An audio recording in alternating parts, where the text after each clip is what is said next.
Pastor, ndahera ku kantu numvise urimo utwibwira, hari aho ugeze uravuga ngo uri mu muryango w'amatorero y'Ababatista yigenga. Aho ngize akabazo cyane ni iri jambo ryitwa ngo yigenga. Kuba mufite amatorero y'Ababatista yigenga kandi ijambo ry'Imana niryo ritubwira ngo ntitukiri abacu ngo twigenge kuko twaguzwe, ko numva iryo zina ryaba rinyuranye n'ukuri kw'ijambo ry'Imana. Uko kwigenga mwashatse kuvuga aho ngaho mu matorero y'Ababatista ni ukwigenga kumeze gute? Urakoze cyane kubaza kuri icyo kibazo. Abantu benshi bajya bakunda kubitekereza, ariko ni byiza ko ubajije icyo kibazo kandi ubarije benshi. Nkuko bigaragara, okay.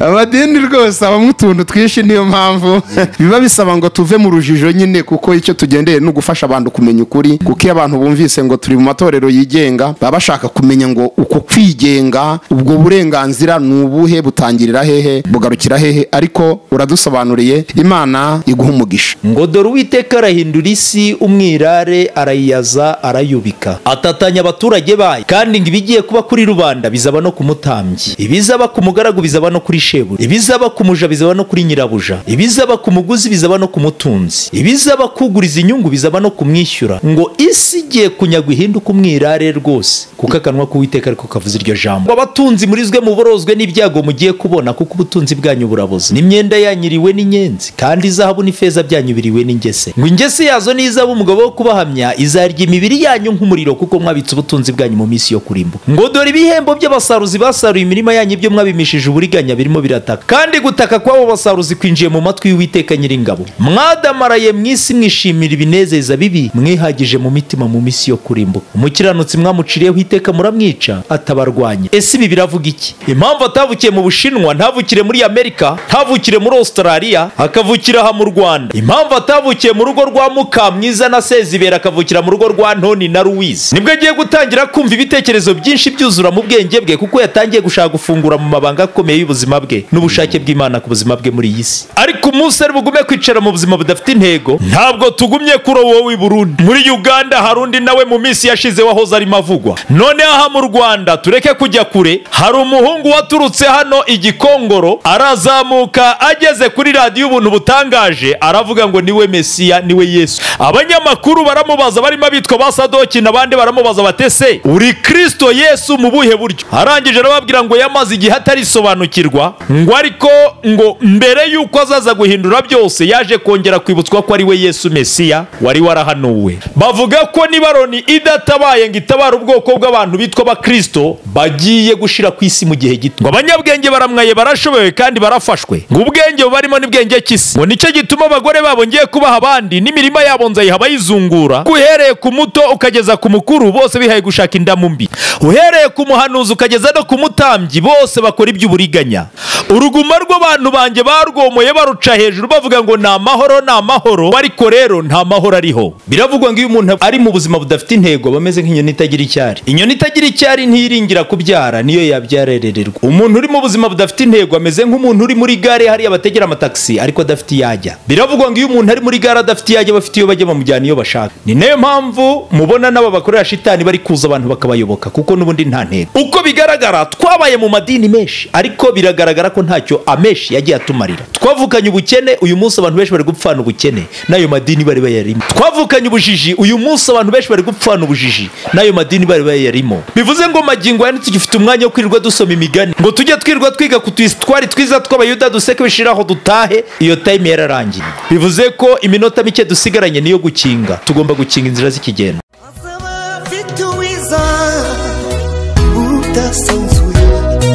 Azaba afite ingororano yo guhema buri wese, guhana n'imirimo yakoreye hano ku isi. Nawe nshuti yanjye aza kwambika ikamba.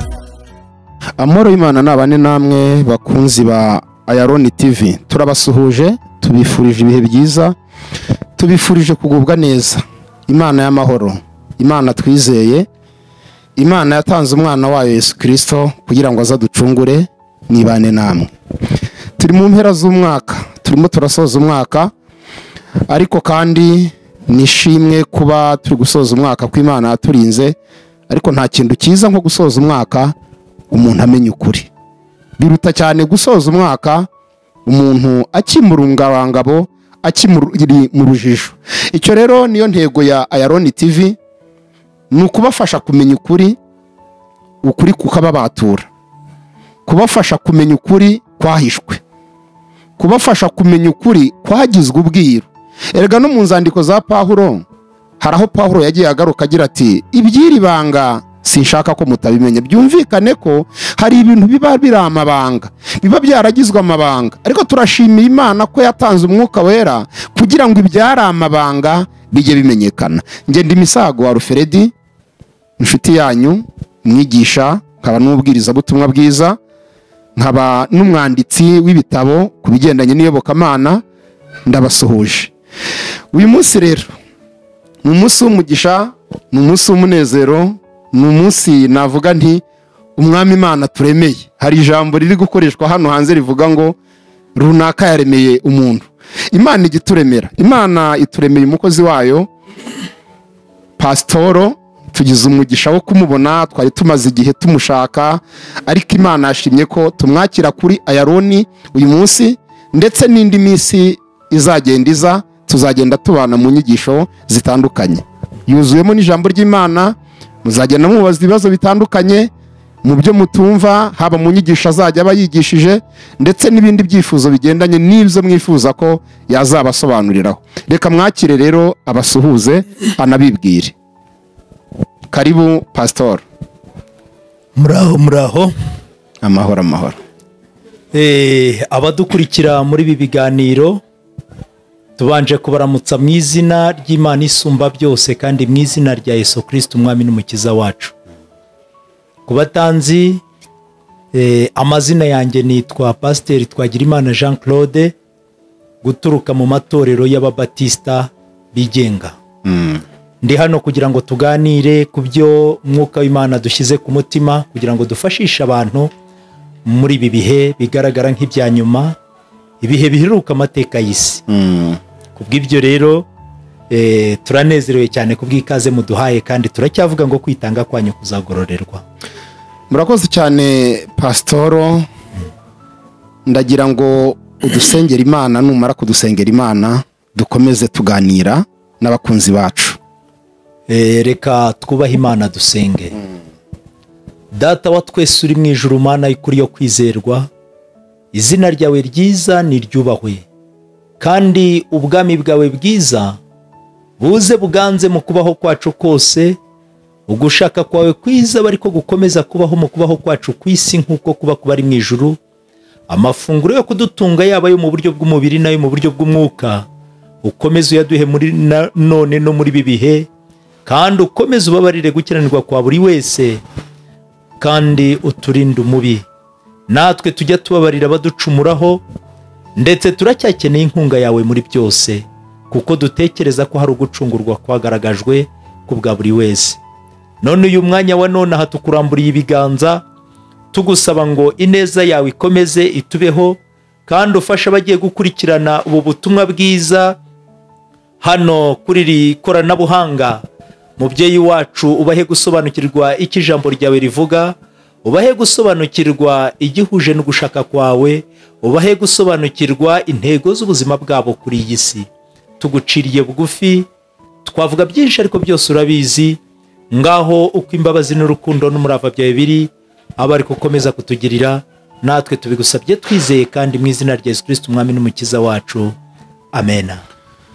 Pasitoro, ndahera ku kantu numvise urimo utwibwira. Hari aho ugeze uravuga ngo uri mu muryango w'amatorero y'Ababatista yigenga. Aho ngize akabazo cyane ni iri jambo ryitwa ngo yigenga. Kuba mufite amatorero y'Ababatista yigenga, kandi ijambo ry'Imana niryo ritubwira ngo ntitukiri abacu ngo twigenge kuko twaguzwe, ko numva iryo zina ryaba rinyuranye n'ukuri kw'ijambo ry'Imana. Uko kwigenga mwashatse kuvuga aho ngaho mu matorero y'Ababatista ni ukwigenga kumeze gute? urakoze cyane kubaza kuri icyo kibazo. Abantu benshi bajya bakunda kubitekereza, ariko ni byiza ko ubajije icyo kibazo kandi ubarije benshi. Nk'uko bigaragara, ababatisita ni itsinda rinini cyane, ni itsinda ririmo amatorero agera kuri 100 agiye atandukanye. Bivuze ko rero mu itangira ryayo yatangiye afite ubuyobozi busa naho buturuka ari bumwe. Nyuma rero kubw'imyumvire, bitewe nuko abantu bagiye bagenda bumva ibintu mu buryo butandukanye nuko abandi babyumva, biba ngombwa ko hagenda habaho amwe agenda asaba kwigenga, akaba atagikontororwa na bwa buyobozi bwayo bwa mbere, ahubwo yo akaba afite umwimerere wayo wo kwigenga. Ubu uyu munsi rero bene ayo matorero, buri torero ryose ryacu ritangiye aho rikorera riba ryigenga. Nubwo buryo ni uburyo bwo kwigenga, ni ukwigenga mu by'amadini, ariko ntabwo ari ukwigenga mu by'Imana. Ntabwo ari ukwigenga mu by'Imana. Okay. Amadini rwose abamo utuntu twinshi, niyo mpamvu biba bisaba ngo tuve mu rujijo nyine, kuko icyo tugendeye no gufasha abantu kumenya ukuri. Kuko iyo abantu bumvise ngo turi mu matorero yigenga, baba bashaka kumenya ngo uko kwigenga, ubwo burenganzira ni ubuhe, butangirira hehe, bugarukira hehe. Ariko uradusobanuriye, Imana iguha umugisha. Pasitoro, ubwo twaganiraga wambwiye ko iminsi y'imperuka irimo ubuyobe, kandi abantu bagiye kubutungurwamo biturutse kuri ubwo buyobe. Abantu benshi bagiye gutungurwa biturutse ku buyobe. Turagira ngo muri iki kiganiro tugaruke ku gutungurwa ko mu minsi y'ubuyobe. Turagaruka noneho, uradufasha kumenya bumwe mu buyobe bukomeye buriho, cyane cyane mu byitwa amatorero n'amadini. Kuko iyo tuvuga gutungurwa kenshi ni kubavuga ko bategereje, ku bantu bavuga ko bategereje. Burya umuntu utegereje niwe ushobora no gutungurwa, kuko abavuga uti ndategereje. Ikindi yashobora gutungurwa bitewe n'uburangare agize, ashobora gutungurwa bitewe n'ikintu runaka. Ariko ubu noneho turimo turavuga ubuyobe, ubuyobe nk'intandaro yo kuba abantu batungurwa, ubuyobe nk'imwe mu mpamvu ikomeye ituma abantu bashobora kuba bagiye gutungurwa. Ubuyobe ubona buri hano hanze, ubuyobe ubona buri mu madini, bugiye gutuma abantu batungurwa, bumeze bute? Urakoze cyane kubaza icyo kibazo. Dukurikiye ibihe turimo uko bimeze, biragaragara neza ko gutungurwa gukaze gushoboka, kandi iyo turebye turabona neza ko turi mu minsi y'ubuyobe. Mvuga kuri icyo kintu, ndagaruka kuri aya magambo, kuko aya magambo tugiye kuganiraho araremereye kandi ni iby'ingenzi kuyamenya. Umuhanuzi w'Imana aravuga ngo ukuboko k'Uwiteka si kugufi. Aravuga ngo nimushaka Uwiteka bigishoboka ko abonwa, mu mwambaza akiri bugufi. Umunyabyaha areka ingeso ze, ukiranirwa areka ibyo yibwiraga arukira Uwiteka. Ngo dore Uwiteka arahindura isi umwirare, arayiyaza arayubika, atatanya abaturage bayo. Kandi ngo ibigiye kuba kuri rubanda bizaba no ku mutambyi, ibizaba ku mugaragu bizaba no kuri shebuja, ibizaba ku muja bizaba no kuri nyirabuja, ibizaba ku muguzi bizaba no ku mutunzi, ibizaba kuguriza inyungu bizaba no kumwishyura. Ngo isi igiye kunyagwa ihinduka umwirare rwose, kuko akanwa k'Uwiteka ariko kavuze iryo jambo. Aha rero murabona neza ko umurimo wo gutarura intama zazimiye urimo uragenda urushaho kugera ku iherezo. Bibiliya ikatubwira ngo mube maso atazabatungura agasanga musinziriye, kandi ngo mugende mugifite umucyo butabiriraho mukiri mu nzira. Nk'uko bigaragara, iyi minsi turimo tugenda twinjiramo birasa naho ari iminsi igiye kubamo ibintu bikomeye biteye ubwoba bitigeze kubaho. Ijambo riravuga ngo amahanga menshi agiye kugushwa igihumura no kwibaza ibigiye kubaho. Ntituzi umunsi cyangwa igihe imperuka izaziramo, ariko uko bigaragara turasa naho tugiye kuba duhagaze mu masaha ya nyuma y'isozwa ry'amateka y'isi. Umuhanuzi w'Imana aravuga ngo ukuboko k'Uwiteka si kugufi. Aravuga ngo nimushaka Uwiteka bigishoboka ko abonwa, mu mwambaza akiri bugufi. Umunyabyaha areka ingeso ze, ukiranirwa areka ibyo yibwiraga arukira Uwiteka. iyi minsi duhagazemo ni iminsi irimo ibintu byinshi bitandukanye, kandi uko bigaragara ni byiza kongera gutekereza. Bibiliya iravuga muri Yakobo ibice 5 umurongo wa mbere, haravuga ngo abatunzi murizwe muborozwe n'ibyago mugiye kubona, kuko ubutunzi bwanyu buraboze. N'imyenda yanyiriwe n'inyenzi, kandi izahabu n'ifeza byanyu biriwe n'ingese. Ngo ingese yazo n'izahabu umugabo wo kubahamya izarya imibiri yanyu nk'umuriro, kuko mwabitse ubutunzi bwanyu mu minsi yo kurimbuka. Ngo dore ibihembo by'abasaruzi basaruye imirima yanyu ibyo mwabimishije uburiganya birimo birataka, kandi gutaka kw'abo basaruzi kwinjiye mu matwi y'Uwiteka Nyiringabo. Mwadamaraye mu isi mwishimira ibinezeza bibi, mwihagije mu mitima mu minsi yo kurimbuka. Umukiranutsi mwamuciriyeho iteka muramwica, atabarwanya. Ese ibi biravuga iki? Biravuga ko nta kitagira iherezo. Ngiri iherezo ry'abatunzi batunga iby'isi badatunze Kristo Yesu mu bugingo bwabo. Ese uyu Kristo Yesu we ninde? Kandi kuki ari ngombwa kumutunga mu buzima bwacu?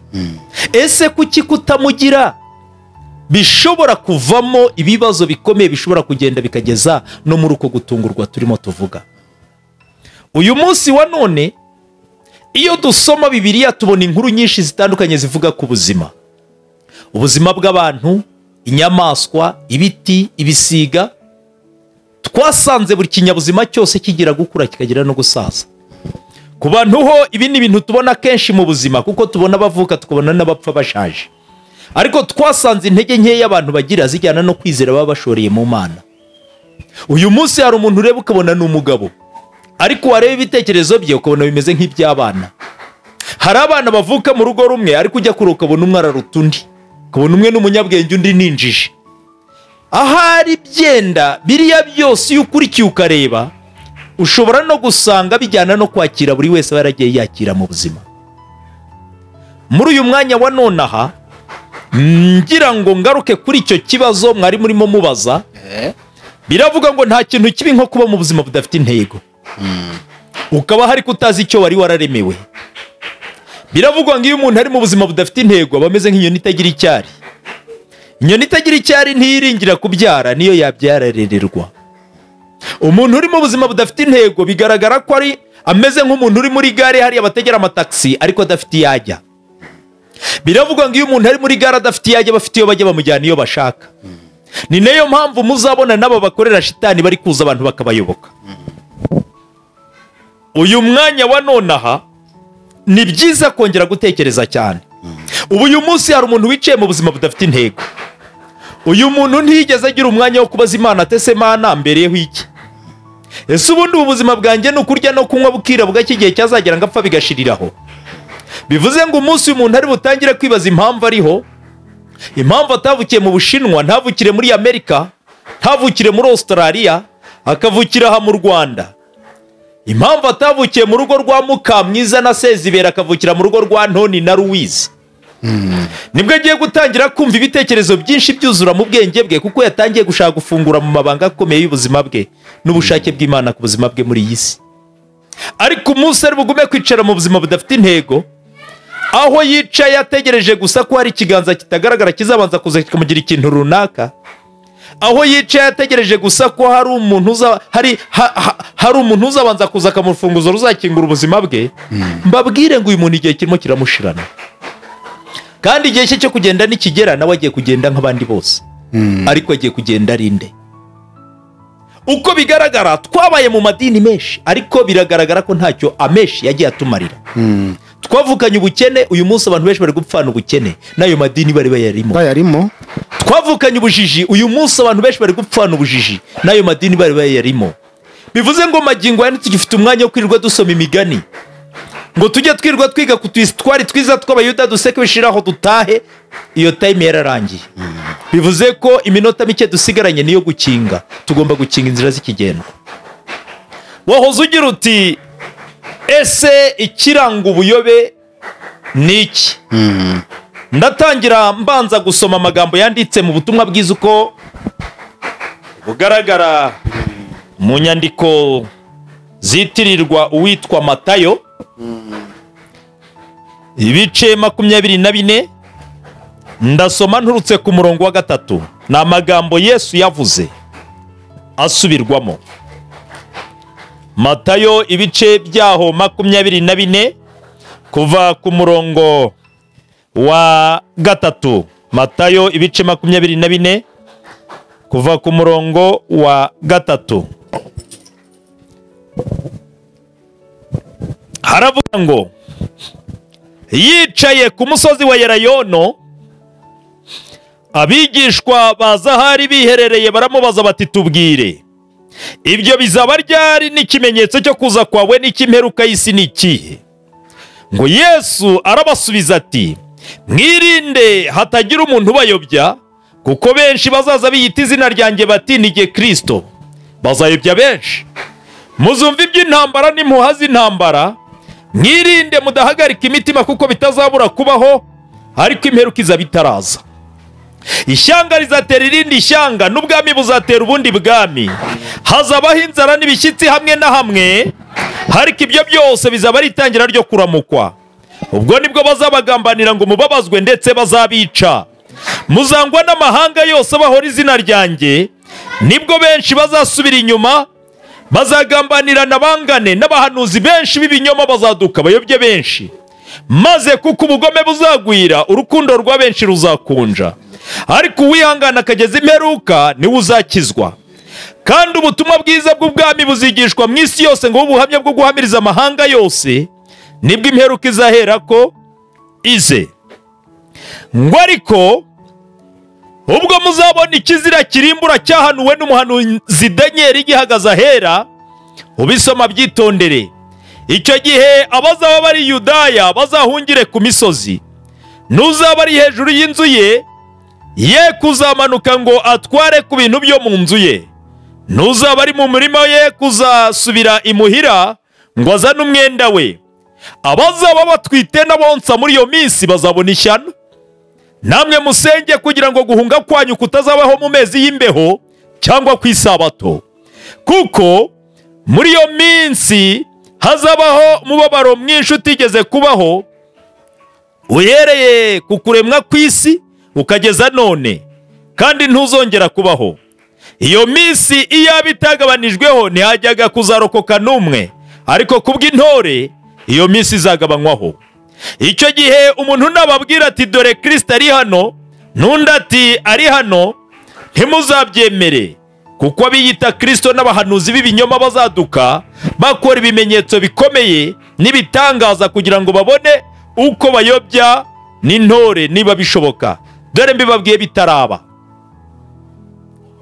Nuko nibababwira bati dore ari mu butayu ntimuzajyeyo, cyangwa bati dore ari mu kirambi ntimuzabyemere, kuko nk'uko umurabyo urabiriza iburasirazuba ukabonekera aho rirengera, niko no kuza k'umwana w'umuntu kuzaba. Aho intumbi iri hose niho n'inkongoro ziteranira. Ariko hanyuma y'umubabaro wo muri iyo minsi, uwo mwanya izuba rizijima n'ukwezi ntikuzava umwezi wako, n'inyenyeri zizagwa ziva mu ijuru, n'imbaraga zo mu ijuru zizanyeganyega. Ubwo nibwo ikimenyetso cy'umwana w'umuntu kizabonekera mu ijuru, n'amoko yose yo mu isi nibwo azaboroga. Aya ni amagambo yavuzwe na Yesu, dusanga mu gitabo cyitirirwa Matayo. Abonye umwana w'umuntu aje ku bicu byo mu ijuru afite ubushobozi n'ubwiza bwinshi, azatumisha abamarayika be ijwi rirenga ry'impanda, bateranye intore ze mu birere bine, uhereye impera y'ijuru ukageza impera yaryo, iyindi mpera yaryo. Murebere ku mutini niwo cyitegererezo, ishami ryawo iyo ritoshye ibibabi bikamera, mumenya yuko igihe cy'impeshyi kiri bugufi. Nuko namwe nimubona ibyo byose muzamenye yuko ari hafi ndetse ageze ku rugi. Ndababwira ukuri yuko abo bwoko batazashiraho kugeza ibyo byose bizasohorera. Ijuru n'isi bizashira, ariko amagambo yanjye ntazashira na hato. Ariko uwo munsi n'icyo gihe nta ubizi, naho baba bamarayika bo mu ijuru cyangwa umwana, keretse data wenyine. Uko iminsi ya Nowa yari iri, no kuza k'umwana w'umuntu niko kuzaba. Kuko nk'uko bari bameze muri iyo minsi yabanjirije umwuzure, bararyaga, baranywaga, bararongoraga, barashyingiraga, bageza umunsi Nowa yinjiriye mu nkuge ntibabimenya. kugeza aho umwuzure wazi ukabatwara bose, niko no kuza k'umwana w'umuntu kuzaba. Icyo gihe abagabo babiri bazaba bari mu murima, umwe azajyanwa undi asigare. Abagore babiri bazaba basya ku rusyo, umwe azajyanwa undi asigare. Nuko mube maso, kuko mutazi umunsi umwami wanyu azazaho. Ariko ibi mubimenye, iyo nyir'urugo yaramenye igicuku umujura azaziramo, yabaye maso ntiyamukundiye gucukura inzu ye. Nuko namwe mwitegure, kuko igihe mudatekereza hari icyo umwana w'umuntu azaziramo. Imana idufashe cyane. Amen. Aya magambo tumaze gusoma atubwiye ibintu byinshi bitandukanye biranga iminsi y'imperuka, kandi muri ibyo bintu hatubwiye ko hazabaho abakristo b'ikinyoma, cyangwa se abantu bazaba buzuye ibinyoma. Hatubwiye ko hazaba abahanuzi b'ibinyoma. Ese ibi biravuga iki? Abahanuzi b'ibinyoma bazaba bahanura ibiturutse he? Hari abazaba bahanura amarangamutima, hari abazaba bahanura ubuhanuzi buturutse ku mubi, hari n'abazaba bahanura ibyo barimo babona ku isi. Kuko bigaragara ubu uyu munsi buri ruhande rwose, buri nzu yose biragaragara ko ifite umuhanuzi cyangwa umuhanuzikazi bagomba kuba bayihanurira cyangwa bayiraguriramo kimwe. Nta kindi gihe nk'iki gihe turimo, aho abantu bahagurukira rimwe bavuga ngo bose barahanura, kandi abenshi badahanura ibivuye ku Mana.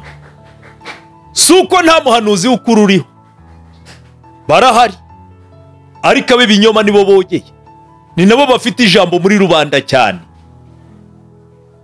Bivuze ngo icyo Kristo Yesu yavuze kirimo kirumvikana 100%.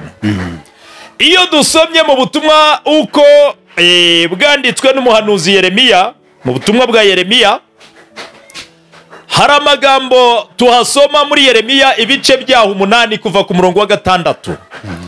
Haravuga ngo nabateza amatwi numva batavuga ibikwiriye. Nta numwe wihanye.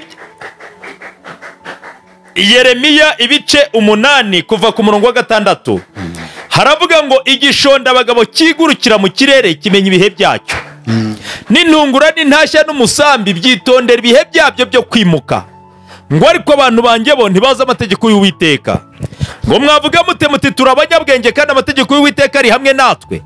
Ngo ariko dore ikaramu ibeshye y'abanditsi yahinduye ibinyoma. Ngo abanyabwenge baramwaye barashoboye kandi barafashwe. Ngo ubwenge bubarimo n'ibwenge kisi. Ngo nicyo gituma abagore babo ngiye kubaha abandi, n'imirima yabo nzayiha bayizungura, kuko uhereye ku muto ukageza ku mukuru bose bihaye gushaka indamu mbi. Uhereye ku muhanuzi ukageza no ku mutambyi bose bakora iby'uburiganya. Uruguma rw'abantu banjye barwomoye baruca hejuru bavuga ngo nta mahoro nta mahoro. Ngo ariko rero nta mahoro ariho. Ngo mbese hari isoni bagize bamaze gukora ibizira? Ngo oya, ngo ntabwo bakozwe n'isoni haba no guhonga mu maso. Ngo nicyo gituma bazagwa mu bagwa, igihe nzabahagurukira nzabagira imirara, kuko akanwa k'Uwiteka ariko kavuze iryo jambo. Aha rero n'ubundi murimo murabona neza ko ibyaba bahanuzi b'ibinyoma barimo bagaragara, n'ababa tambyi b'ibinyoma barimo bagenda bagaragara. Iyo tugarutse muri ibi bihe turibaza, abantu benshi ntibasobanukiwe n'icyitwa agakiza, ntibasobanukiwe ikibahesha ubugingo buhoraho. Ariko biratangaje cyane kumva hirya no hino abantu birirwa bahanurirwa ubuhanuzi bubabwira ngo bagiye muri Amerika, bababwira ngo babonye amafaranga, bababwira ngo babonye amazu, ariko ukibaza ni ryari aba bantu iyo Mana izatekereza noneho no kubabwira ibijyanye n'ikibashobora kubahesha agakiza. Ese Imana ibabajwe nuko bajya muri Amerika, ibabajwe n'ayo mafaranga, ibabajwe n'ayo mazu n'abagore n'abagabo kuruta ubugingo bw'abo bantu bugiye gupfa? Bivuze ngo icyo Yesu yavuze abantu nibongere bacunguze bamenye. Uyu mwanya wa nonaha turatekereza ku byo Yesu yavuze ko hari n'abantu bazaza biyita izina rye. Ubu uyu munsi hari abantu benshi bamaze guhaguruka bari kugenda bavuga ngo ni ba Yesu. Ahi Burundi hahagurutse umugabo witwa Migurumiko, mu minsi yashize agenda abwira abantu ngo niwe Yesu Mesiya. imbaga y'abantu benshi bariho badepanda kuri we bavuga ngo baremera gutakaza ibyabo kuko bamaze kumenya ko ari we Mesiya wari waravuzwe ko azaza.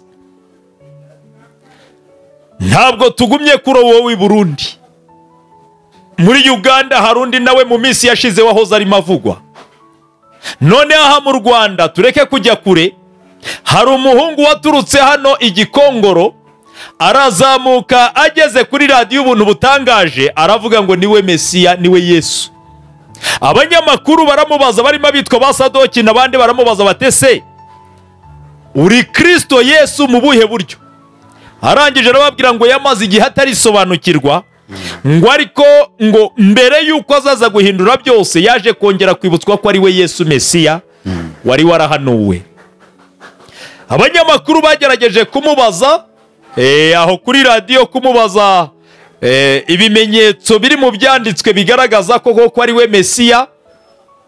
Arababwira ngo igihe cyatambutse yakimaze ari kwigisha ubwoko bw'Abayahudi, ngo none mbere yuko azaza kurangiza byose ngo yaje kubanza kwigisha n'abanyamahanga ngo bageze mu Rwanda.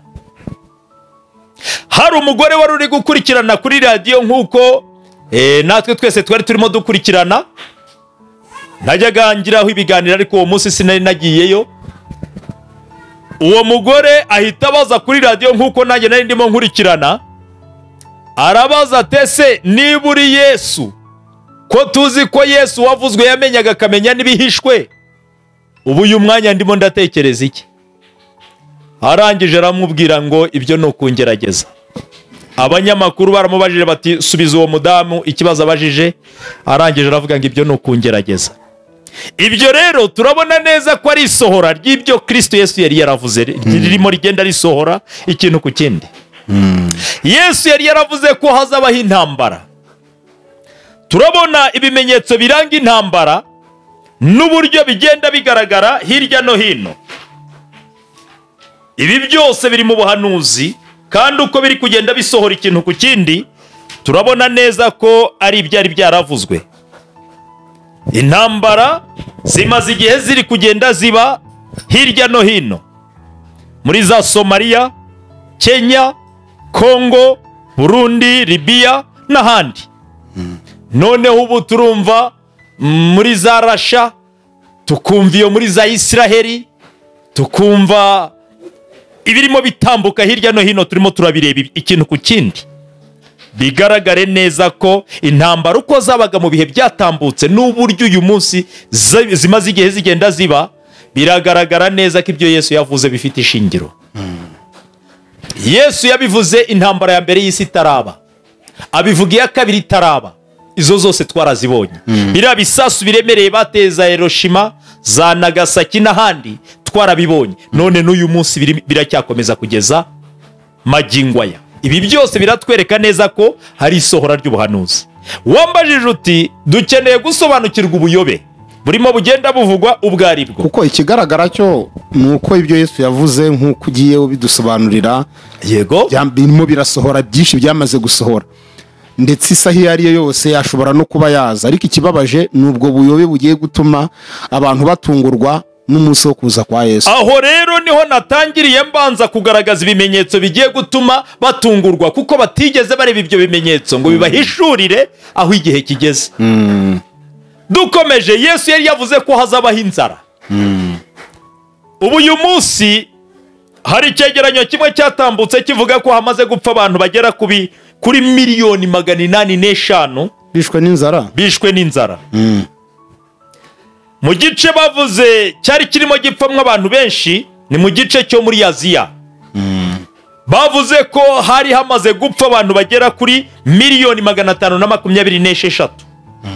Abana babarirwagamo bageraga kuri miliyoni 66 n'imisago. Aba bose, ibi byose birimo biratwereka neza ko ibyo Kristo Yesu yari yaravuze ko birimo bigenda bisohora ikintu ku kindi. Yesu yavuze kandi ko hazabaho ibiza, imiyaga, inkubi z'imiyaga, imitingito y'isi, inkongi z'imiriro, imyuzure n'ibindi. Bavuga ko ibiza bimaze kubaho bikomeye byagiye bigaragazwa, bimaze kugera kuri miliyoni 8,416 bishobora no kuba byakomeza bikiyongera bitewe n'uko abantu barimo bagenda babibona. Mwabonye inkongi z'imiriro muri za Australia, muri za Indonesia n'ahandi. Ibi byose birimo birerekana aho ibihe bigeze. Mwabonye ejo bundi hari Igoma uburyo ikirunga cyarutse umujyi wose ugashya mu kanya gato nk'ako guhumbya.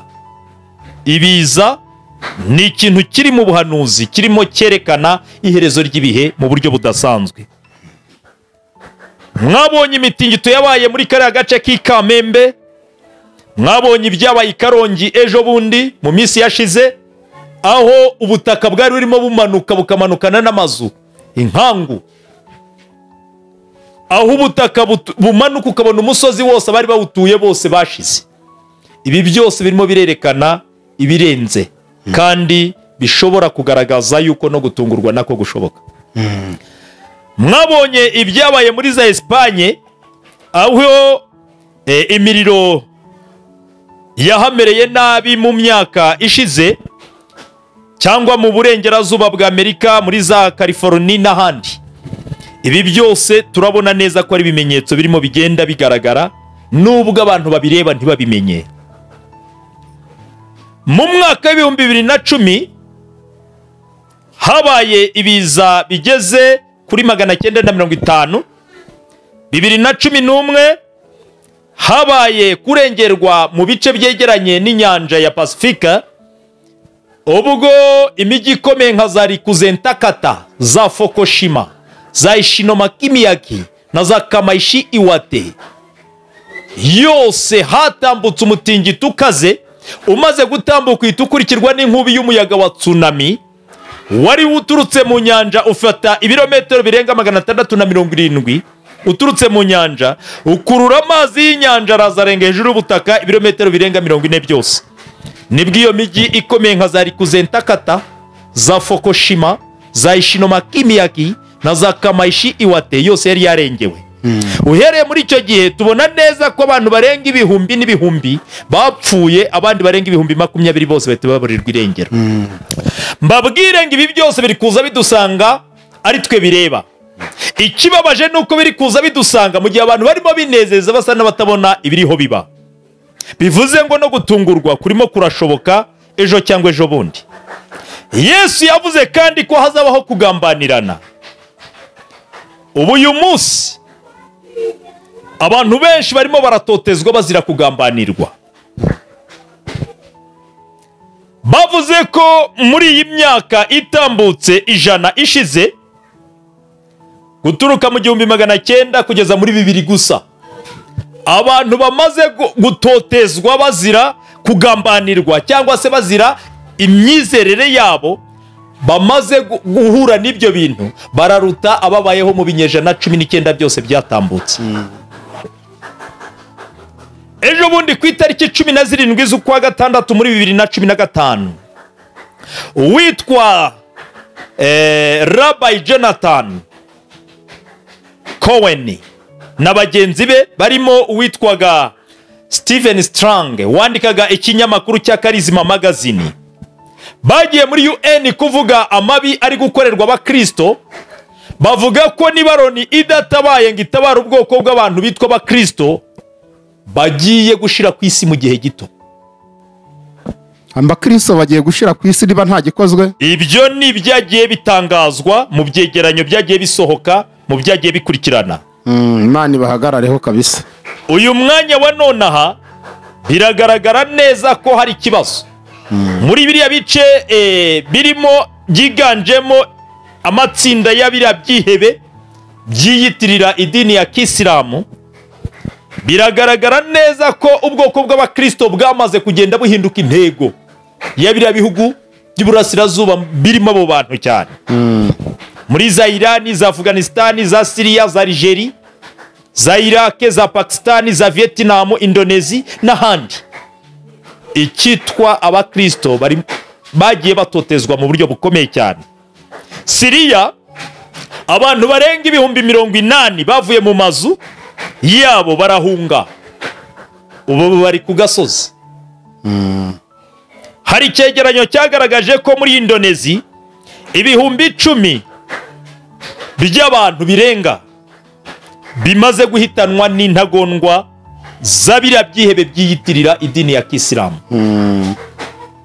Umuryango witwa Eva Islamic n'abafatanyije nabo aho banyuze hose biragaragara ko bari kugenda bakubura icyitwa umukristo gihindutse intego muri ibyo bice. Uyu munsi rero turabona neza ko ibyo Kristo Yesu yavuze birimo bigenda bisohora ikintu ku kindi, ariko ikibabaje nuko abantu batarimo babibona. Ni ibiki abantu barangariyemo biri gutuma amaso yabo atabasha kubona ibyo byose biri kuba, ahubwo bagakomeza gushyira imbere gushaka ubutunzi, gushaka ibanezeza kuruta gushaka Imana ariyo yabasha kubarokora ako kaga kose? Ni iki kirangaje abantu ku buryo ibyo byose umaze kudusobanurira bitandukanye biri kugenda bigaragara kuri iyi si, ariko bikarenga amaso y'abantu agahuma ntabibone? Ni iki kibahumishije amaso gitumye ibyo byose batari kubibona? Hari ibintu byinshi, hari ibintu byinshi, hari ibintu byinshi birimo bigenda bigaragara birangaje abantu. Icya mbere, hari kurarikira ubutunzi birenze kuri kugenda kugaragara. Icyo ni kimwe mu bintu bitumye abantu bahuze cyane ku buryo batarimo babona no kubona umwanya wo gutekereza impamvu bariho. Nyamara biravuga ngo nta kintu kibi nko kuba mu buzima budafite intego, ukaba hari kutazi icyo wari wararemewe. Ubundi biravuga ngo iyo umuntu ari mu buzima budafite intego bameze nk'inyoni itagira icyari. Inyoni itagira icyari buriya ntiyiringira kubyara kuko niyo yabyarerererwa. Umuntu uri mu buzima budafite intego ameze nk'umuntu uri muri gare hariya bategera amataxi ariko adafite iyajya. Biravugwa ngo iyo umuntu ari muri gare adafite iyajya bafite iyo bajya bamujyana iyo bashaka. Ni nayo mpamvu mubona nabo bakorera shitani bari kuza abantu bakabayoboka kuko n'ubundi nta ntego. Dore uyu munsi hari umuntu wicaye mu buzima budafite intego. Uyu muntu ntaragira umwanya wo kubaza Imana atese Imana mbereyeho iki?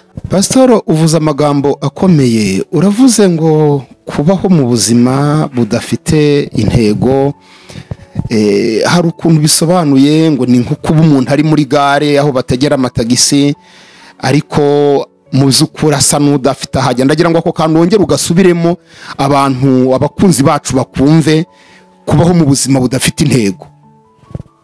Murakoze cyane.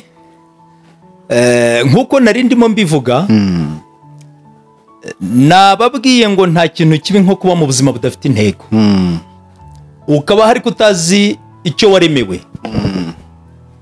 Biravugwa ngo iyo umuntu ari mu buzima budafite intego bameze nk'inyoni itagira icyari. Inyoni itagira icyari ntiyiringira kubyara niyo yabyarerererwa. Umuntu uri mu buzima budafite intego ameze nk'umuntu uri muri gare hariya bategera amataxi ariko adafite iyajya. Biravugwa ngo iyo umuntu ari muri gare adafite iyajya bafite iyo bajya bamujyana iyo bashaka. Ni nayo mpamvu mubona nabo bakorera shitani bari kuza abantu bakabayoboka kuko n'ubundi nta ntego. Ubu uyu munsi hari umuntu wicaye mu buzima budafite intego. Uyu muntu ntiyigeze agira umwanya wo kubaza Imana atese Imana mbereyeho iki? Ese ubundi ubuzima bwanjye no kurya no kunywa bukira bugake igihe cyazagera ngapfa bigashiriraho? Bivuze ngo umunsi uyu muntu ari butangira kwibaza impamvu ariho, impamvu atavukiye mu Bushinwa, ntavukire muri Amerika, ntavukire muri Australia, akavukira aha mu Rwanda. Impamvu atavukiye mu rugo rwa Ntoni na Mukamwiza Byenda, akavukira mu rugo rwa Rufonsi na Uwera, nibwo agiye gutangira kumva ibitekerezo byinshi byuzura mu bwenge bwe kuko atangiye gushaka gufungura mu mabanga akomeye y'ubuzima bwe n'ubushake bw'Imana ku buzima bwe muri iyi si. Ariko umunsi ari bugume kwicara mu buzima budafite intego, aho ari bwicare gusa ategereje ko hari ikiganza kitagaragara kizabanza kuza kikamugira ikintu runaka, aho ari bwicare ategereje gusa ko hari urufunguzo ruzabanza kuza rugakingura ubuzima bwe, uyu muntu igihe kirimo kiramushirana. Kandi igihe cye cyo kugenda nikigera nawe agiye kugenda nk'abandi bose, ariko agiye kugenda arinde. Nongere mbabwire ngo niba waravutse ku itariki 20 z'ukwa gatanu, mu gitabo kinini cyandikwamo gahunda y'ubuzima bw'abantu kuri iyi si handitse ko uzapfa ku itariki 2 z'ukwa 9. Bivuze ngo uko umusuri mushira, uko umwaka ushira, uko ukwezi gushira, ni kuri gusatira iminsi yawe y'urupfu, ni kuri gusatira umugoroba w'ubuzima, ni kuri gusatira umurongo w'irembo rigiye kugusohora muri iyi si. aha bagiye gusigara mu nyuma yawe byenda bagiye gukora resume buzima bwawe bavuga bati mwene data mushiki wacu yari yaravutse kuri izi tariki none atashye kuri izi tariki, nibarangiza bagende babyandike ahantu hanini ku musaraba, ngibyo ibintu biza kuba biri mu gitabo cyawe kiri imbere y'amaso y'Imana, ariko uraza kuba ugiye urinde. Bivuze ko ni byiza kongera gutekereza ngo mbereho iki, ese ndiho gusa kugira ngo mbeho cyangwa ndiho kubw'impamvu, ese iyo mpamvu nagira amahirwe yo kuyimenya. Umunsi utangiye guhindura imitekerereze yawe, umunsi utangiye guhindura isengesho ryo kwirirwa utakira iby'induruburizi y'isi gusa, ahubwo ugahindura imitekerereze, kubanza gusobanuza inzira, gusobanuza icyerekezo, gusobanuza impamvu yo kubaho kwawe, aho niho uba utangiye kwinjira mu cyerekezo koko nyirizina. Kandi icyo gihe ihishurirwa rito gusa ribasha kugusobanurira, kubera ko ubu uyu munsi hari umuntu uri kudiringa nabo bari kumwe ashakisha ubutunzi bw'iyi si, ari kubura n'intambwe imwe y'ubutaka, nyamara arabura izuba rimwe inzogera zikirenga, arabura icyumweru kimwe inzogera zikirenga. Ese ibyo arimo aharana urumva ari byo byakabaye bikorwa?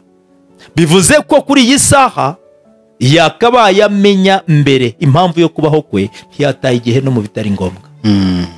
Aha rero icyo nari mpereyeho wenda ni icy'ubutunzi, ariko noneho hari n'inyigisho z'ubuyobe nazo zigwiriye hirya no hino, zamaze kuba zijijisha abantu kugera aho abantu badaha agaciro ibiri ngombwa, ahubwo bagatangira kwirirwa bakurikirana iby'izo nyigisho ko ari byo baha umwanya kuruta uko bagahaye umwanya ibiri ingenzi. Aho uri kudusobanurira bya bintu nabajije bitumye koko abantu badahumuka amaso ngo barebe ibiri kuba. Kandi Yesu mu magambo adusomeye muri Matayo yaravuze ngo ibyo byose nimubibona muzararame murebe mw'Ijuru, gucungurwa kwanyu kuzaba kwegereje. None aho kugira ngo abantu bararame barebe mw'Ijuru, ahubwo bari kubika imitwe bakarushaho kureba hasi. Kandi Yesu yaravuze ngo muzubura imitwe yanyu murebe mw'Ijuru. None bari kuyubika ahubwo kurushaho, bashikamisha umutima ku butunzi bw'isi. Udusobanuriye ikigendanye n'ubutunzi, ugeze ku kigendanye n'inyigisho z'ubuyobe nazo zimeze nk'icyorezo. Urakoze cyane. Mereye ku nyigisho z'ubuyobeho nahavuga byinshi byinshi cyane biri no mu byanditswe muri Bibiliya. Uraza kwibaza utese ibi birashoboka? Iyo usomye muri izi Bibiliya dufite, izi mirongo zo muri 57,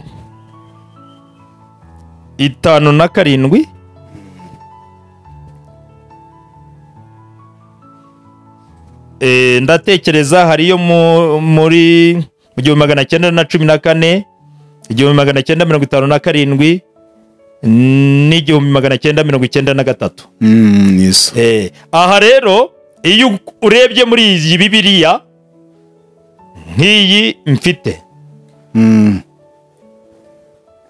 ugashaka Abaroma, mu Baroma ibice 9, mu gitabo cy'Abaroma ibice 9, yego, mu Baroma ibice 9, iyo urebye usanga Abaroma ibice 9 umurongo wa 17 gukomeza, ubona ibihanditse. Abaroma ibice 9 umurongo wa 17 gukomeza kugeza ku murongo wa 32 ubona ibihanditse. Ariko biratangaje cyane kuba wasomaga icyo gice cya 9 cy'Abaroma ugashaka umurongo wa 12 ntubone. Ntawo urimo? Nsomera muri Bibiliya uwunshakiremo.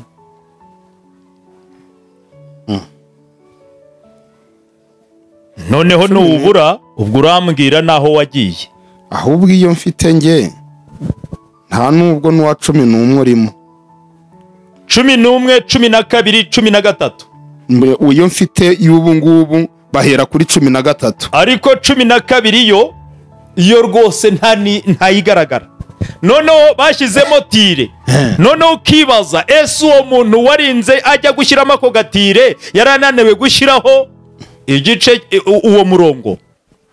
uwo mubare usobanura uwo murongo. iki ko ari ikibazo nanone gishyashya pasitoro cyaba kigeze ku bantu. Ni gute Bibiliya yanditse kandi ikaba itarimo amaverise yose atuzuye? Byagenze bite? Iki ni ikibazo abantu benshi bamaze igihe bagenda bibaza. Abantu bamaze igihe bagenda bibaza, ese Bibiliya ni igitabo cy'ukuri cyavuye ku Mana? Ni gute umuntu yamenya ko ibivugwa muri izi Bibiliya dufite ari byo byari byaravuzwe n'Imana koko by'umwimerere? Ese abazanditse n'abazisemuye bose baba bari bayobowe n'Imana? Niba bari bayobowe n'Imana, se amakosa y'abagenda agaragara muri zo yabaturuka kuki? Ese Imana iribeshya gutanga ibintu birimo amakosa? Bamwe baravuga ngo amakosa yaba yaraje mu guhindura bashyira mu zindi ndimi. Nyamara wareba no mu byavugwaga ugasanga nabyo bishobora kugaragara ko byaba byari birimo iki amakosa. Ikindi umuntu yakwibaza, ese kuki Imana ubundi yaba yarateye inkunga banditse Bibiliya wenda mu buryo bw'iyo mizingo, ababa bari barayanditse bayishyira mu zindi ndimi bo ikaba yarabirengagije kandi ibyo bakoraga hari ibintu byo kugirira abantu bayo umumaro? Ni iki kibyihishe inyuma nicyo dushaka kumenya? Nuko Imana itashaka ko nabo muri ibi bihe babimenya. Uradufasha rero kumenya ikibyihishe inyuma. Aho rero niho hagenda hagaruka ibindi bibazo. Ubu uyu mwanya wa nonaha nakwereka ibintu byinshi biri mu mayobe yagiye yandikwa no muri Bibiliya kandi abantu batajya babona. None bishatse kuvuga ko Bibiliya atari igitabo cyera? Bibiliya irimo amagambo yera ariko irimo n'ibindi byashyizwemo n'abantu kandi babigambiriye. Twarangiza tukabifata nabyo nk'inyigisho se nzima. Icyo ni cyo kibazo nyine kigenda kigaruka. Nk'ubu usomye mu Bami ba Kabiri, Abami ba Kabiri ibice byaho 8 ku murongo wa 25 n'uwa 26 havuga ko umwami Ahaziya yatangiye gutegeka amaze imyaka 22. Wasoma muri Ngoma ya Kabiri ibice 22 umurongo wa 2 ho hakavuga ko yatangiye gutegeka amaze imyaka 41. Ngo yimye afite amaze imyaka 41. None hambere ko hatubwiraga imyaka 22 kariyo yatangiye gutegekeraho, aha kabiri hakaba hatubwiye ko kwima cyangwa gutegeka byabaye amaze imyaka 41. Turemera iki tureke iki? None pasitoro ko mbona noneho bigiye kuduca ugiye kuduca. Aho ndacyabazana mu bintu byinshi kugira ngo musobanukirwe n'ibyo abantu birirwa bayagaramo bakeneye kongera gusubira hasi bakiga. Ndacyerekana byinshi bitandukanye. Aha rero umuntu aribaza, niba Bibiliya ari igitabo cy'ukuri cyahumetswe n'Imana, uku kudahuza mu bivugwa kwaba kuri guturuka kuki? Niba hamwe havuga ko Ahaziya yatangiye gutegeka amaze imyaka 22, ahandi hakaba havuga ko yatangiye gutegeka amaze imyaka 41, turemera iki tureke iki? Nanone saho gusa ni henshi. Kandi kugira ngo uzasobanukirwe ibyo bintu nuko uba wafashe umwanya wo guca bugufi ugatangira gutekereza ku mpamvu y'ubuzima bwawe. Utabitekerejeho ntiwagira n'umwanya wo kwirirwa ucukumbura. None hakaba hari abantu babyihisha inyuma se? Yego. Babyihisha inyuma. Yego. Ushaka kugaragaza. Abo ndabafite cyane. Ufite abantu bihisha inyuma yo kugenda bagoreka amagambo amwe namwe akagenda avuguruzanya kugira ngo birahari cyane rwose. Ibyo birahari. Barahari ndetse barasobanutse. Ariko pastor ugeze ku bintu bikomeye. Yego. Ndagira ngo wenda iki kiganiro cya mbere duse n'abakigana ku musozo. Yego. Noneho mu kiganiro cya kabiri uzabihere ruhande. Nta kibazo ubihere ruhande utubwire uburyo abantu bashobora kwisha inyuma y'igitabo cyanditswe abantu bahumekewemo n'umwuka wera w'Imana, abantu barangiza bakabyihisha inyuma kugera ku rwego bagenda bagonganisha ibyanditswe kugira ngo abantu bakunde bange icyo gitabo. Kuko hano hanze cyangwa se mu madini atandukanye hari nk'idini ya Isilamu. Isilamu ihora mu mpaka n'icyitwa ubukirisitu. Bameze nk'abahanganye. Abakirisitu bati korowani yanyu ntabwo ishyitse, harimo ibintu byinshi bitari bizima. Abasilamu nabo bati igitabo cyanyu cyitwa Bibiliya mw'abakirisitu mwe namwe gifite ikibazo, kandi no pasitoro urimo uragaragaza ko Bibiliya hari amakosa yagiye amwe namwe abonekamo mu myandikire. Aha rero byumvikane ko hari impaka ziri muri ibi bitabo byitwa ngo ni ibitabo bitagatifu, yaba Korowani yaba iki gitabo cya Bibiliya. Udukundire mu kiganiro gikurikira kubibavira imuzingo ukabituvira umuzingo byose ukabituvira umuzingo. Muri iki kiganiro dukoranye gira inama abantu uyu munsi wa none bakomeje kugira uburangare kandi ibimenyetso by'iminsi y'imperuka nk'uko Yesu yabivuze byose turimo tugenda tuyibona, wabagira inama y'icyo bagomba gukora bakava muri ubu burangare. Inama nshobora gutanga kuri ibi, uru ni urugendo rw'umuntu ku giti cye. Mbere y'uko haza abandi ni byiza kubanza kwibaza ngo mbereho iki. Ese ndiho gusa kugira ngo mbeho cyangwa ndiho kubw'impamvu? Ese iyo mpamvu nahabwa amahirwe yo kuyimenya? Biravugwa ngo hari intego zigera muri 7 zatumye Imana ishyira ubuzima bw'umwana w'umuntu ku isi. Kubaho utari kuri izo ntego, kubaho utari kuzikora, ntufite impamvu yo kuburiho.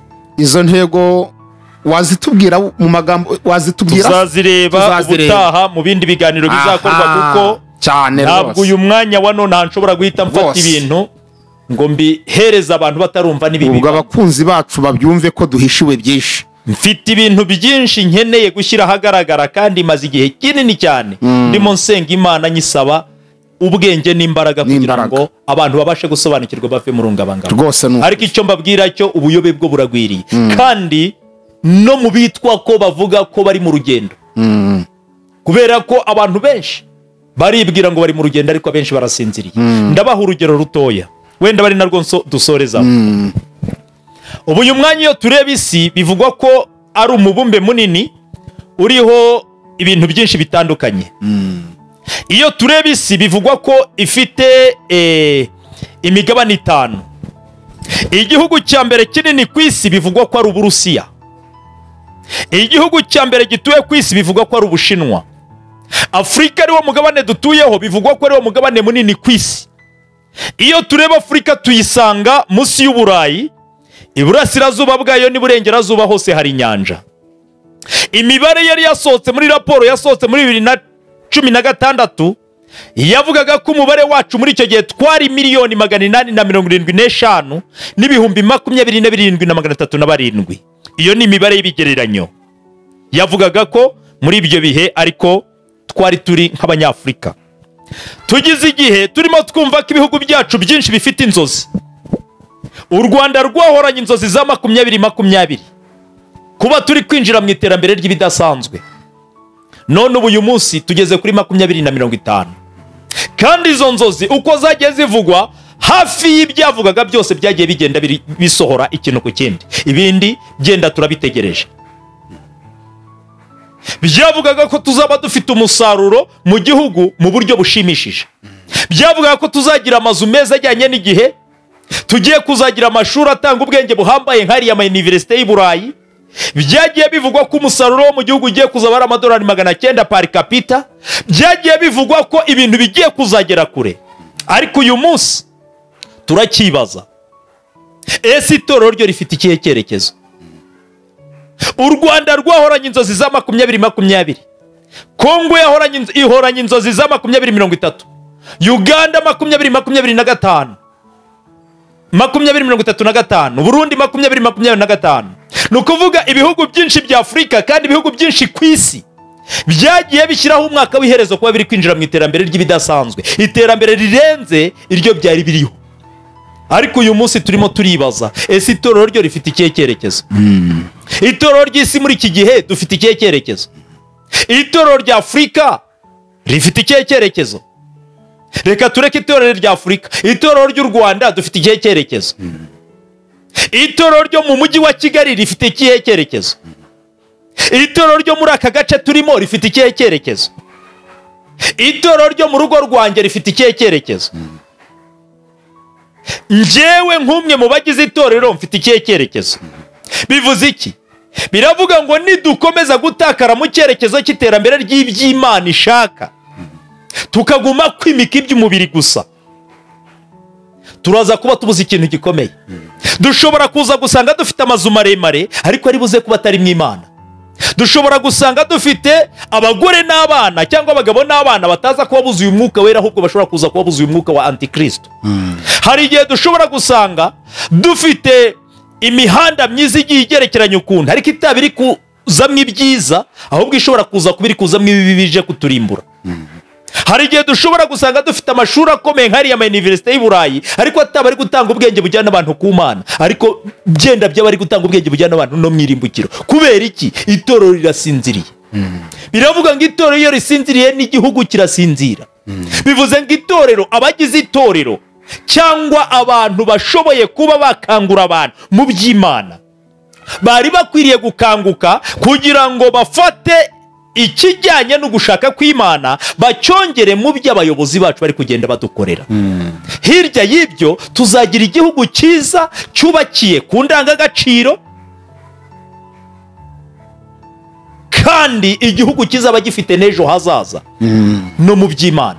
Ubu uyu munsi abana bamaze kugenda batakaza agaciro. Kubera iki? Aho umwana ari gushaka kurongora kumva yarongorana na mugenzi we bahuje ibitsina. Kubera iki?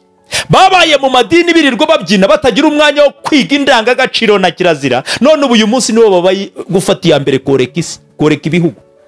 Ariko biranababaje pastor kuba abantu bagenda barushaho kuba babi, kandi dufite amadini menshi kuba amadini ari menshi ariko akaba ari atari ko bijyana no guhinduka kw'abantu ngo babe beza. Byaba bifitanye isano n'umusaruro uva muri ayo madini. Niba amadini ari menshi ariko ntibihure nuko, ntibijyane nuko abantu bagenda bahinduka ngo babe beza, ntabwo byaba bifitanye isano mu by'ukuri nuko umusaruro uva muri ayo madini ari muke. Bavandimwe, ibi ni ngombwa ko twongera kubitekerezaho kuko nibyo byatumye tutagera aho tugomba kuba tugera. Bivugwa ko mu mwaka wa 57 ubwo Afurika yari irimo ihaguruka iva mu bucakara, mu bukoroni, yinjira mu kwibohora, perezida wa mbere wa Afurika witwaga Nkwame Nkrumah yarahagurutse ahamagara abanyamadini, ahamagara abapastori, ahamagara abavugabutumwa, ahamagara abapadiri, ahamagara abanyabicaniro, arababwira ngo nimuze turebere hamwe uburyo Afurika yabona ubwigenge nyakuri. Yaravugaga ngo abazungu baragiye kandi bagiye batatwereka uko ibintu bigomba gukorwa kugira ngo natwe tubashe kwiyubaka, ariko dushingiye ku bwenge bw'abantu b'Imana bigenda twabasha kongera guhagurutsa igihugu cyacu, ibihugu byacu bikagera kure. Ariko umunsi yahamagaraga b'abanyamadini, vugabutumwa, b'abanyabicaniro, b'abapastori, b'abaki, yarababwiye ngo nimuze turebere hamwe uburyo Afurika yabona ubwigenge nyakuri. Baraza bamugezeho arababwira ati nimurebere hamwe rwose ukuntu twakwiyubaka, ibihugu bikubakira ku ndangagaciro na kirazira by'iby'Imana ishaka. Ariko agumye gukurikirana b'abanyamadini bamuvuyeho, barataha mu gitondo bagiye kugaruka baza barwanye. Umwe avuga ngo isi idini ryacu, undi ngo isi idini ryacu, undi ngo yatuvuyemo ajya gushinga iryo dini perezida nituzuye ntazinjire. Perezida Nkwame Nkrumah aracanganyikirwa, arangije arababwira ati nge mvuye kwiga, sinigeze menya uko ibihugu byanyu byayoborwaga, ariko namenye yuko muri Amerika Bibiliya cyangwa se ibyo bagiye bubakiraho, bagiye bubakira ku ndangagaciro mbere z'iby'Imana ishaka, bituma Imana igenda ishyigikira ibyabo bibasha gutera imbere cyane. None uyu mwanya dore nge ndi perezida, ngo uru rufunguzo ndarubahaye, mumfashe twubake igihugu tucyubakire ku mahame y'iby'Imana ishaka. Agumye gukurikirana ibyo barimo, asanga bari mu ivangura ry'amoko, uturere, inda nini, amacakubiri, aracanganyikirwa. Arangije arabwira ati dore nge mvuye kwiga, sinigeze menya uko ibihugu byanyu byayoborwaga, ariko ndabona mwebwe muri kure yanjye. Arangije niko kujya kugisha inama se muri village iwabo yo mu giturage cy'iwabo. Ahageze nibwo yahahuriye n'abasaza bari barafatanyije kuyobora na se mu bihe bya mbere y'abakoroni, barangije kandi bamusubiza mu bigirwamana. Barangije baramubwira bati twe twaraterekeraga, twarabandwaga, twatambaga ibitambo by'abantu n'inyamaswa kugira ngo tugwize imbaraga. Uhereye muri icyo gihe nibwo amateka agaragaza neza uburyo bakoresheje ibyo biti by'uhagiro, bamujyana mu myuka bita vodu, ku kigirwamana cyitwa kami nyame. Abatambyi b'icyo kigirwamana bamwuburije gutamba igitambo cy'umugore utwite, bakamuhamba ari muzima. ntabwo dukurikirana cyane uburyo ibyo byagiye bikorwa cyane ngo tubyinjiremo, ariko uko bigaragara amaze kugaruka yaraje ahamagara abanyeshuri bigaga kuzaba perezida, barimo abitwa Lumumba muri Kongo, Tomboya muri Kenya, Kaunda muri Zambia, Nyerere muri Tanzania, Kenyatta muri Kenya. Abo bose arababwira ngo nimuze turebere hamwe uburyo Afurika yabona ubwigenge nyakuri. Bahageze basanga abanyamadini bananiwe kumuha programme politique uburyo ibihugu bizahagurukamo. Arangije arababwira ngo nabimenye musubire ku mana z'abasogokuruza banyu. Hereye uwo munsi nibwo batangiye kongera gusubira mu byo gukorana n'imyuka, bavugana n'imizimu hariya mu Rundi n'Ikiranga, aha mu Banyekongo mu Barega n'ikimbira igiti, abo bari bafite uko bavugana n'imyuka y'iyo ngiyo. Tanzania harabo bitaga Basukuma, abahangaza n'Abanyambo, abo bafite uko bakonekta n'imizimu yiwabo. Muri Uganda harabo bita Abacori, aharuguru mu Ruhengeri hari ibyo bita Nyabingi. Afrika yose yongera kwisanga iri mu maboko y'umwijima kuko abanyamadini twananiwe, kuko abanyetorero turasinziriye. Bivuze iki rero? Uyu munsi icyo dukeneye, mureke dusubire ku isoko, tumenye aho twatikiriye, tumenye n'amayobe ari mu byo duhagararanye, dukosore hanyuma dukomeze urugendo. Murakoze cyane Pasitoro, kandi nta kindi kizatuma bigerwaho ni ijambo ry'Imana, ni ibi biganiro, ni izi nama muri kugenda mutanga. Reka tugire icyizere ko hari impinduka zizaba. Pasitoro, reka iki kiganiro tugisoreze hano, tugira duti Imana iguha umugisha. Mu by'ukuri umwanya Imana yagushyizemo ibintu byinshi, yaba amateka yo guhindagurika kw'ibintu uko byagiye bihindagurika, kandi abantu bakeneye no kumenya ngo inkomoko y'ibi n'ibi ni iyihe. Ibyo byose muzagenda mudufasha umunsi ku munsi, kandi mufasha inshuti zacu zibana natwe umunsi ku munsi. Birashoboka cyane ko hari umuntu ushobora kugira gushaka kugira icyo ababaza adasobanukiwe, cyangwa se icyifuzo runaka amaze kumva inyigisho tumaze kuganira. Watanga nimero zawe? Nimero zanjye kubakeneye kuzigira cyangwa se kuzimenya, kugira ngo n'inyuma y'ikiganiro wenda bakomeze kubaza ibirenze. Nimero zanjye ni 0783 667 yego 36 10 0783 667 36 10. Murakoze cyane, Imana ibaha umugisha. Murakoze namwe. Ubundi twatangiye mudusengera, mwadusengera Imana kugira ngo ikomereze ijambo ryayo mu mitima yamaze kuryumva. Reka twubahe Imana dusenge. Data wa twese uri mu ijuru, Mana y'ukuri yo kwizerwa, abana bawe duhagurutse kongera kukuramya tutabihatwa, dukomeje kubikora kuko biturimo kukuramya. Twamenye neza kuri umunyebambe, kandi twamenye ko watanze Yesu Kristo umwana wawe ukunda ngo umukiza abari mu isi, kugira ngo abanyantege nkeya nkatwe tumuhabweho impano. Twamenye ko yapfuye urupfu rubabaje, yapfuye urupfu rw'agasuzuguro, yapfuye urupfu rumeze nk'urw'umuntu utagira uwe. Byose byari inzira yo kugira ngo atubone natwe tuzabashe kuraga ubugingo buhoraho.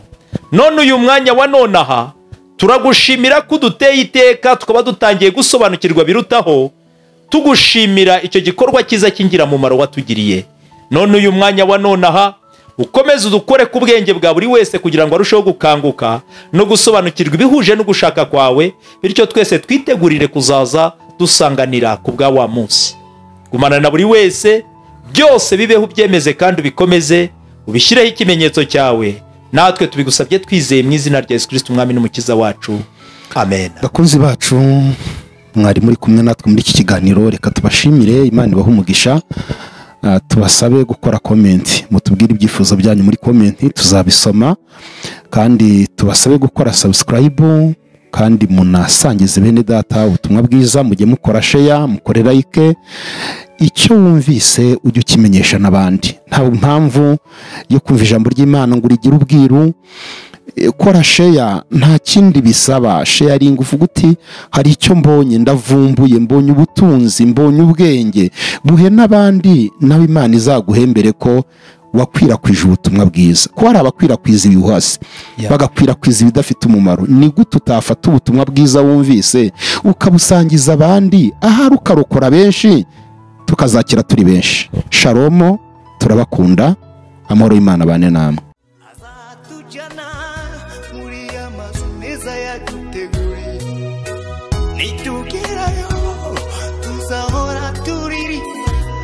nzaba kumwe na Eliya, nzaba kumwe na Abrahamu, tuzaba